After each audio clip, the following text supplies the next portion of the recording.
सूरज की किरणों में अमृत का वो प्रकाश, हर नई सुबह के साथ यीशु राजा है अब। अंधकार से जो लड़ती उसकी वाणी है आप, उसकी वाणी है आप, उसकी वाणी है आप। अमृत वाणी, अमृत वाणी, अमृत वाणी, अमृत वाणी, अमृत वाणी।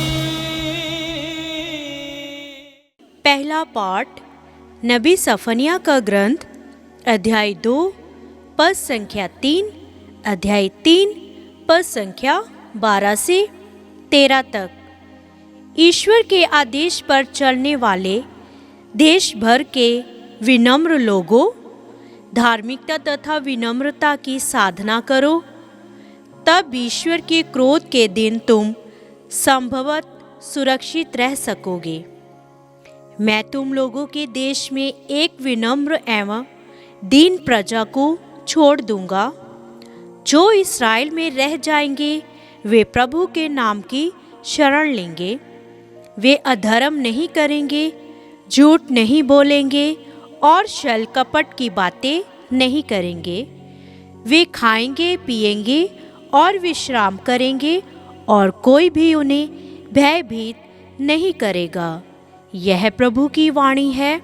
ईश्वर को धन्यवाद। भजन अनुवाक्य।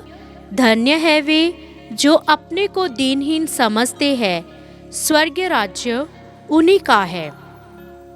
धन्य है वे जो अपने को दीनहीन समझते हैं, स्वर्ग राज्य उन्हीं का है।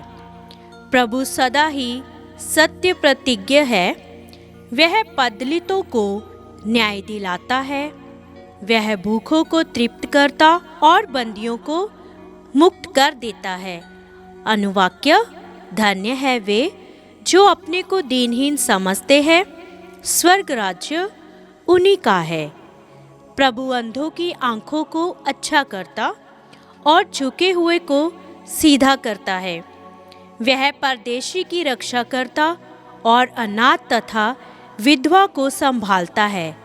अनुवाक्य। धन्य है वे जो अपने को दीनहीन समझते हैं, स्वर्ग राज्य उन्हीं का है। प्रभु धर्मियों को प्यार करता और विधर्मियों के मार्ग में बाधा डालता है। प्रभु सिय्योन का ईश्वर युगानुयुग राज्य करता रहेगा। अनुवाक्य। धन्य है वे जो अपने को दीनहीन समझते हैं, स्वर्ग राज्य उन्हीं का है। पाठ दूसरा। कुरिन्थियों के नाम संत पौलुस का पहला पत्र, अध्याय 1 पद संख्या 26 से 31 तक। भाइयों, इस बात पर विचार कीजिए कि बुलाए जाते समय आप लोगों में से दुनिया की दृष्टि में बहुत कम लोग ज्ञानी, शक्तिशाली अथवा कुलीन थे।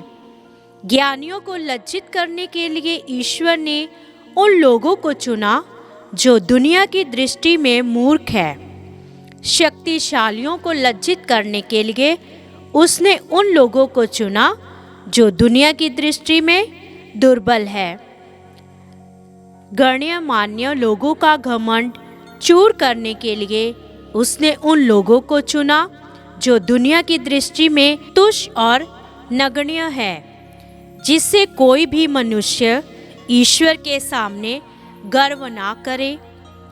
उसी ईश्वर के वरदान से आप लोग यीशु मसीह के अंग बन गए हैं।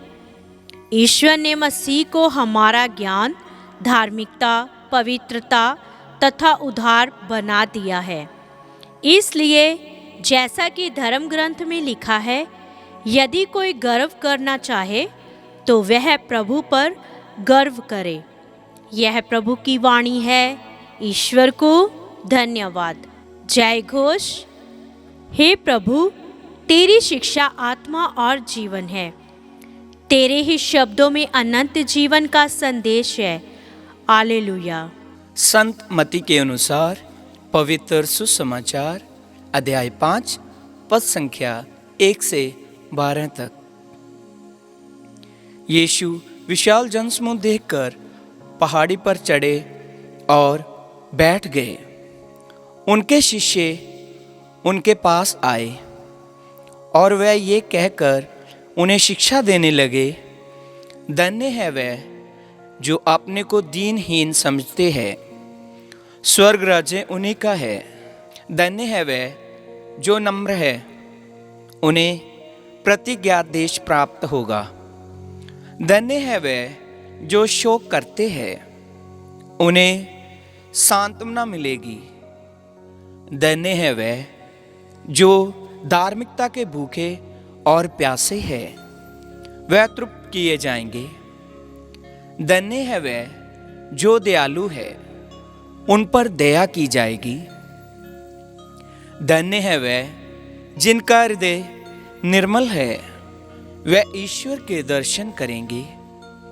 धन्य है वह जो मेल कराते हैं, वह ईश्वर के पुत्र कहलाएंगे।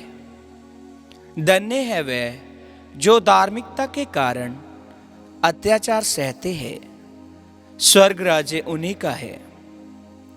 धन्य हो तुम जब लोग मेरे कारण तुम्हारा अपमान करते हैं, तुम पर अत्याचार करते हैं, तरह तरह के झूठे दोष लगाते हैं। खुश हो और आनंद मनाओ, स्वर्ग में तुम्हें महान पुरस्कार प्राप्त होगा।